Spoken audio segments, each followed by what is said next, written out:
Hi friends, ನೀನಾದೇನಾ serial ತುಂಬಾ ಅದ್ಭುತವಾಗಿ ಮೂಡಿ ಬರ್ತಾ ಇದೆ. ಇಲ್ಲಿ ಸತ್ಯಮೂರ್ತಿಗಳು ಕೂಡ ತಮ್ಮ ಮಗಳ ಬಗ್ಗೆ ಇರುವಂಥ ಅಭಿಪ್ರಾಯನ ಇಲ್ಲಿ ವಿಕ್ರಮ್ ಮುಂದೆ ಹೇಳ್ತಾರೆ. ನನ್ನ ಮಗಳು ನಿನ್ನನ್ನು ಮದುವೆ ಆದ್ಲು ಅನ್ನೋದಷ್ಟೇ ಕೋಪ, ಅವಳ ಮೇಲೆ ಬೆಟ್ಟದಷ್ಟು ಪ್ರೀತಿ ಇದೆಯೋ, ಅನ್ಯಾಯವಾಗಿ ನನ್ನ ಮಗಳನ್ನ ಸಾಯೋಗಿ ಮಾಡ್ದಲ್ಲೋ ಅಂತ ಹೇಳ್ತಾರೆ. ಇಲ್ಲಿ ಏನು ವೇದ ಆತ್ಮಹತ್ಯೆ ಮಾಡ್ಕೋತಿದ್ದಾಳೆ ಅಂತ ಬರೆದ್ಬಿಟ್ಟು ಹೋಗಿದ್ದಾಳ. ಏನೋ ಮಾಡಿದೆ ನನ್ನ ವೇದನೆಗೆ, ಏನೋ ನೋವು ಕೊಟ್ಟೆ ನನ್ನ ವೇದನೆಗೆ, ಅಲ್ಲೇ ಮಣ್ತಂದು ಹುಟ್ಟಿಲ್ಲ ನಿನ್ನಪ್ಪ, ಇದೇ ನಿನಗೆ ಬುದ್ಧಿ ಕಲಿಸಿರೋದು ಅಂದ್ಬಿಡ್ತಾರೆ. ಆಗ ವಿಕ್ರಮ್ಗೆ ಕೋಪ ಬಂದುಬಿಡ್ತೀವಿ. ವಿಕ್ರಮ್ ನಿನ್ನ ಹೊಡಿತೀನಂತ ತಲೆಯಿಂದ ಕೊಕ್ಕೆ ಬಿಡ್ತಾರೆ, ಮೂಗಿಗೆ ರಕ್ತ ಬರುತ್ತೆ. ಏನು ಮಾತಾಡ್ತಿದ್ದೀಯಾ ನೀನು, ಯಾರ ಬಗ್ಗೆ ಮಾತಾಡ್ತಿದ್ದೀಯಾ, ಹೌದು ನಿನ್ನ ಮನೆತನನೇ ಅಂಥದ್ದು ಅಂತ ಹೇಳ್ತಾರೆ. ಆಗ ವಿಕ್ರಮ್ಗೆ ತುಂಬ ಕೋಪ ಬಂದಿರುತ್ತೆ. ಇಲ್ಲಿ ಅಂಬುಜಾಗೆ ಅಜ್ಜಿ ಮನೆಗೆ ನಡಿ ಹೋಗೋಣ, ವೇದ ಅಲ್ಲಿಗೆ ನಿಮ್ಮಪ್ಪ ಕರೆಸ್ತಾರೆ, ಸತ್ಯ ಕರೆಸ್ತಾನೆ ನಡಿ ಅಂತ ಕರಿತಿರ್ತಾರೆ. ಈ ಕಡೆ ಜಯಾನು ಕೂಡ ಕಾನ್ಫಿಡೆಂಟಾಗಿ ವೇದ ಬಂದೇ ಬರ್ತಾಳೆ, ವಿಕ್ರಮ್ ಕರ್ಕೊಂಡು ಬಂದೇ ಬರ್ತಾನೆ ಅಂತ ಹೇಳ್ತಾರೆ. ಆಗ ಸತ್ಯ ಮೇಷ್ಟ್ರು ಕೇಳ್ತಾರೆ, ಹೇಗೆ ಕರ್ಕೊಂಬರ್ತಾನೆ, ಹೌದು ನಂಗೆ ನಂಬಿಕೆ ಇದೆ ವೇದ ಬಂದೇ ಬರ್ತಾಳೆ ಅಂತ ಇಲ್ಲಿ ಹೇಳ್ಕೊತಾರೆ ಜಯ.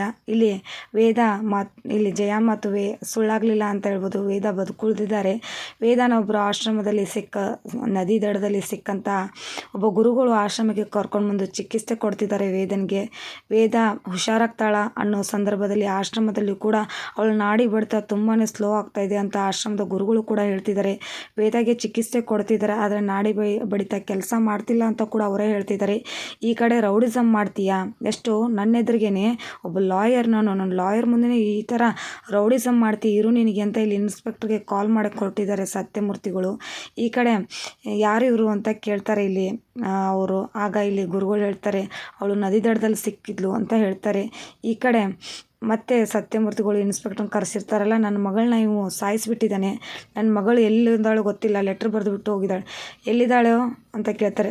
ಎಲ್ಲಿದ್ದಾರೆ ಅಂತ ಗೊತ್ತಿದ್ದರೆ ನಾನೇ ಇಲ್ಲಿವರೆಗೆ ಬರ್ತಿದ್ದೆ ಅಂತ ಹೇಳ್ತಾರೆ. ಆಗ ಸತ್ಯವನ್ನೇ ಮಾತಾಡ್ತೀನಿ, ಸತ್ಯವನ್ನು ಹೇಳ್ತೀನಿ ಜಜ್ ಸಾಹೇಬ್ರೆ ಅಂತ ಹೇಳ್ತಾರೆ.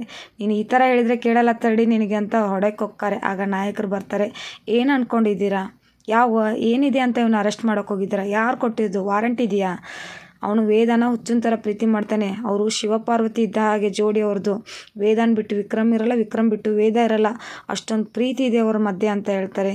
ಈ ಕಡೆ ಗುರುಗಳು ಕೂಡ ವೇದಾಗೆ ಎಲ್ಲ ರೀತಿಯಿಂದ ಚಿಕಿತ್ಸೆ ಕೊಡ್ತಿರ್ತಾರೆ, ಆದರೂ ಕೂಡ ಚಿಕಿತ್ಸೆ ಯಾವುದೇ ರೀತಿ ಫಲಿಸ್ತಾ ಇರೋಲ್ಲ.